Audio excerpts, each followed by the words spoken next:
just want to get it connected with some talented people. Some talented people. Yeah, some talented people. Some talented. Yeah, this brother right here. Yeah. This here? Yeah, man, this popped up. Yeah, Gentleman Jack just popped up. For you as an actor, what do you think it is about Ghost and Power, the show, that is connected so much to the culture and where it's a phenomenon and people don't see you outside of Ghost at times? Is that a gift and a curse also? I guess it could be a curse if the reality was Omari could not prove all the colors that are in me. But if I've been able to pull off all the colors and go put on an eye patch and wear pork chops and really find the character in Sorry to Bother You, it's so different, and do music and be this poet that you and a lot of people knew it. As Damien said, a lot of people know you're a poet, but the music element not necessarily withstanding them not knowing that. If I couldn't pull off those things, it could be a curse. But in terms of the phenomenon and the relatability, shout outs to Courtney Kemp, the show's creator, and the writer's room, and Curtis 50 Cent, massive brainiac Jackson. He's got a crazy brain and he's right and his vision is large, and Courtney extrapolated upon that vision and created just such a great thing that we hadn't seen. It's really Shakespeare, and we all know about it, even if we weren't the student that had an interest in Shakespeare when we were in 7th grade and the teacher was trying to... Taming of the Shrew is my personal fave. But so once you go that route, you go, I've heard Omari say it in interviews, but you would say, I guess he's right. It's with an urban backdrop in every color of diaspora that New York reflects, and the urbanite moving fast who's dreaming but selling drugs by night, but dreaming but selling drugs by night, but yet he's a doting father. He's this affectionate father. Like all of the colors that were in me, I put in Ghost. And whatever Courtney had in her pen, which is a mighty, mighty pen, she put in all of these different characters. She had to write 30 some characters. Right. And over the years, she's developed more. So I think it connects with the fact that black people have often had to code switch. Yeah. We have code switch. We don't trust President Obama if he can't walk down Southside Chicago and hold his own. It doesn't matter if he can only get down, or if he can get down in the boardroom at the White House. If I can't see him walk from here to there in Southside Chicago and hold his own, I'm probably not voting for him. You gotta be able to have all languages of all environments. And this is the first time that we've seen our first fan base, to your question, that being brown people. The first time brown people got to see differently from what William H. Cosby gave us as Bill Cosby when we were growing up. This is a dude who dreams big, who doesn't want to be doing that of what he's doing. So he's an anti-hero hero. And yes, he's not necessarily doing right by his wife, but we set it up in the writing that he was in love with another girl first. We can't forget that. And so all the things are of truth. And you look next to the person that you're watching it with, and you kind of go, I guess I can relate to this. Even if I can't get to the place IQ-wise or mental capacity-wise that Ghost got to, he speaks so much for what we in our totality can be, that the world hasn't believed that we can be. Ghost speaks for the totality of man. But if you inject brown as an adjective in front of man, then it just takes it to another level. And now you take it outside of America and you go 176 countries beyond, then it paints brown men as a very different thing. And all the planes become equal, all the playing fields. His best friend / brother is a white guy. Oh, that's different. It's just, we did something that no one had really done before. And even if we've created things that have been done before, and rest in peace, Jimmy Gandolfini's Tony Soprano was as brilliant as it. Idris's for 3 years, Stringer Bell was what he did with that. Idris was brilliant with it. Bryan Cranston, who's a redonkulous acting ability to play Walter White the way he did, but Courtney created Ghost to be 360 miles wide. And so the curse is not necessarily going to be there if Omari can prove that he's 375 miles of width. And if I can't pull that off, then maybe I shouldn't have ever played Ghost. I think you had to be wider than Ghost to play the width of Ghost. Okay, that's an interesting. So as a creative, what are the things that you do, being that you're on a show? Like, I know that sometimes being on a network show, maybe the grind, it gets comforting for some. That it's killing me. Like, comforting? 18 hours a day? True, but the fact that you get comfortable in the character. What do you do as a creative to keep your tools sharp, to keep your for that guy or period? Just in general, because you're playing Ghost, but then you're going away from that and doing other roles and other things. So how do you keep your creativity sharp and not muted during those 18-hour days for however many months you're going through I that? think you hooked me up with the question, or the way that you posed the question. You put declarative, within the interrogative. You asked the question, but you declared, Omari, you're going off into another project while playing Ghost. There's the answer. And I think it was a super dope ass question, and I think you know exactly what you're asking, which is, I'm asking so that you can give advice to young actors to not become complacent. You can't. It's but a brevity of moment, this thing called life. It's but a brevity of moment, even lesser, this thing called life as it pertains to brown people. It's of a brevity of moment, even lesser as it pertains to brown people within an industry where we get to change the perspectives of people. So people want to relegate so that we don't tell the secret that Denzel actually could be the lawyer in Philadelphia. Right. And Tom Hanks could play the AIDS victim, vice versa. That the smart guy could be played by Danny Glover in Lethal Weapon, and that Mel Gibson could be the irate, off-the-cuff, emotional, not thinking human being.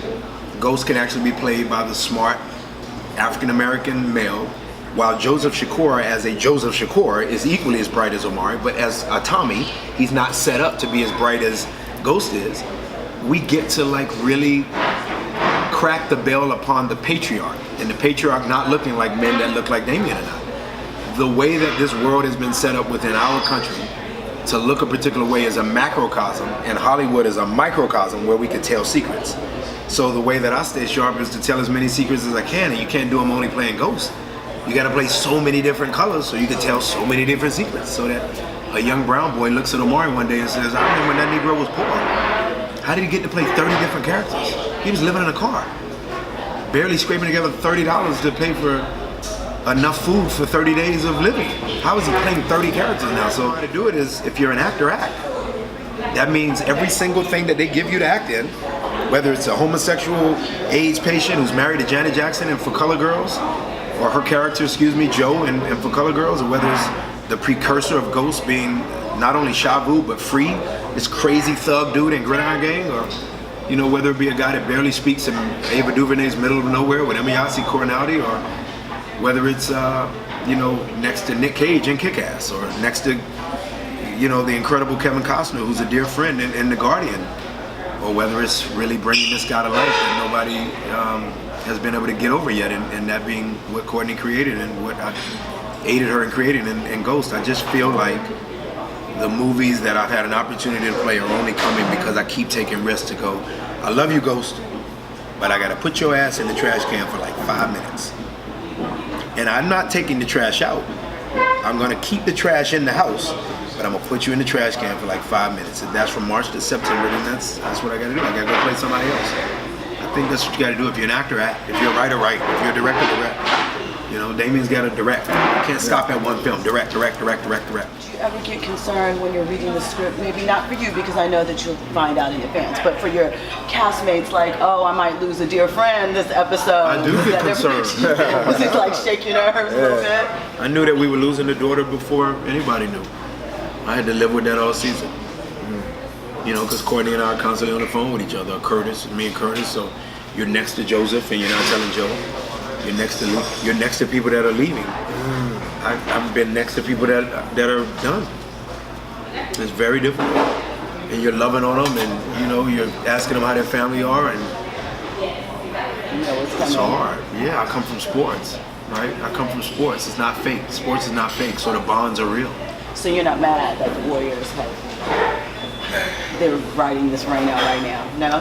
Why would I be mad? I'm just saying, some sports fans feel like they felt with the Bulls, that dynasties are bad for parity in the league, even though there's only been a handful of teams. You've read it before. Draymond's a little brother to me.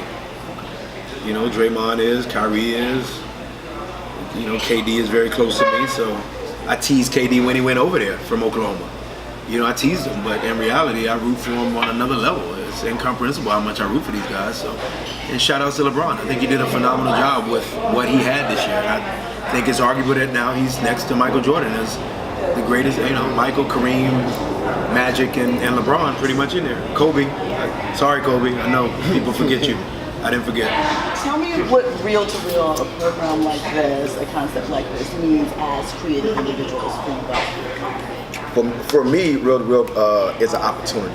Gentleman Jack Real to Real is an opportunity that I did not know about at first, and now it's past an opportunity. It's a blessing now. Winning this is going to help launch everything that I got going on and everything. That's why I directed those 3 shorts, because for me those were my business cards. You know, my business card as a director. What a great way to put it. 3 short films. Gentleman Jack is great. Well, ironically, as it pertains to people asking about what can I do? Oh, if they come up to me, what kind of advice can you give me, Damien, in the future when he gets people asking the same thing?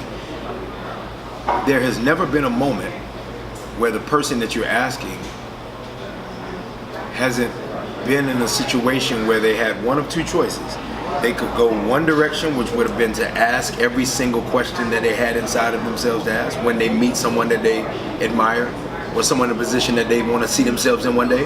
Or they could have gone another direction and simply gone, I want to tell them that I appreciate their work. And internally, and you could verbalize it externally if you wanted to, but internally, I'm going to keep it a secret and simply work on my craft so much that the next time I see that person, I'm actually able to provide them with something of substance. And then if I provide them with something of substance, now my questions that I have to ask to them are more specific, and those questions can be answered by someone that you admire.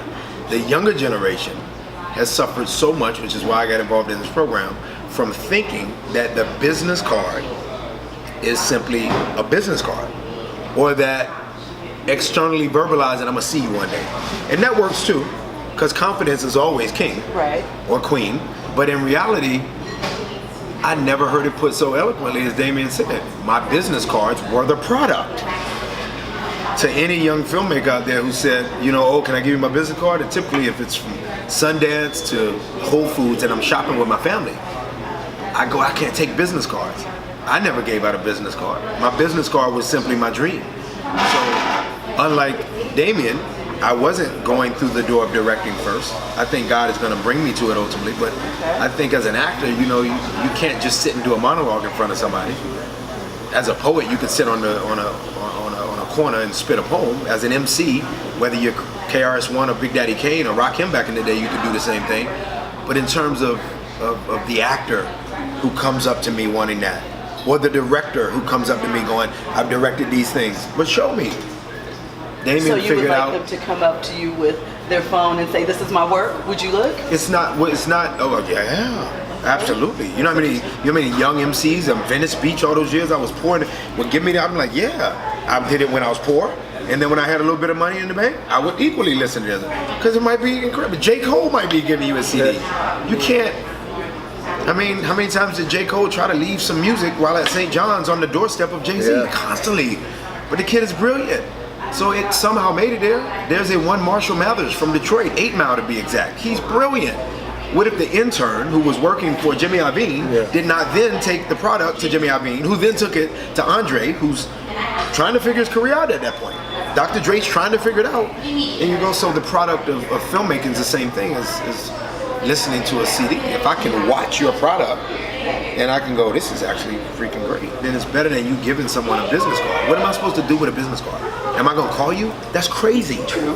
That's a great It's point. crazy. That's a great I'm not gonna call you. My mom is still asking me why I haven't called her back.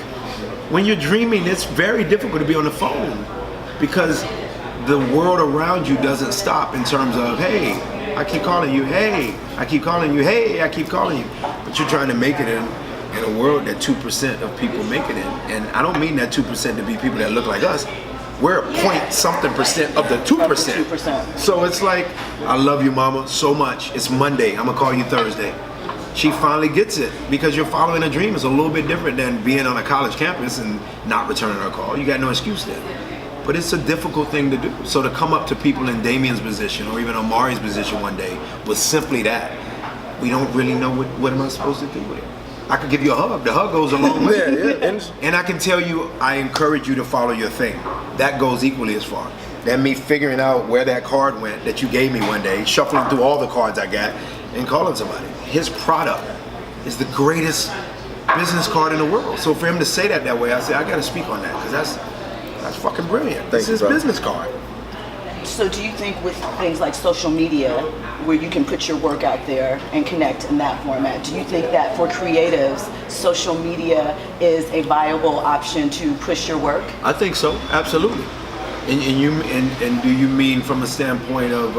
You can showcase it, you can reach out But to I mean, people, but even YouTube, right? You're Yes, inclusive yes. with that. Yeah. You can. I mean, these some incredible. During Power's takeoff, everybody kept telling me I had to watch the incredible the. And I feel horrible that I don't remember the name of it, but these brothers were making a show that was very similar to Power, and it was, you know, it was. the one in Brooklyn. Yeah, what was the name of it? Money and Violence. Money and Violence. Okay, yeah. I just watched this thing, was incredible. It was amazing. If they're watching this, whoever directed it and then curated it and thought of it, and I mean everything involved in it, it was so good and original. So you can get me and Curtis looking at it. You can get Joseph Shakur looking at it. Why not? If we can relate to it based on what we're having to go to work and do every day on a show called Power, then obviously we can relate to what you're doing. So I think you ask a great question, and the answer will be yes. Social media is a great template at this point for that. It definitely helps. It definitely helps. So thank you guys so much. I appreciate it. Great Thank you. conversation. Thank you so Thank much. you, Jennifer.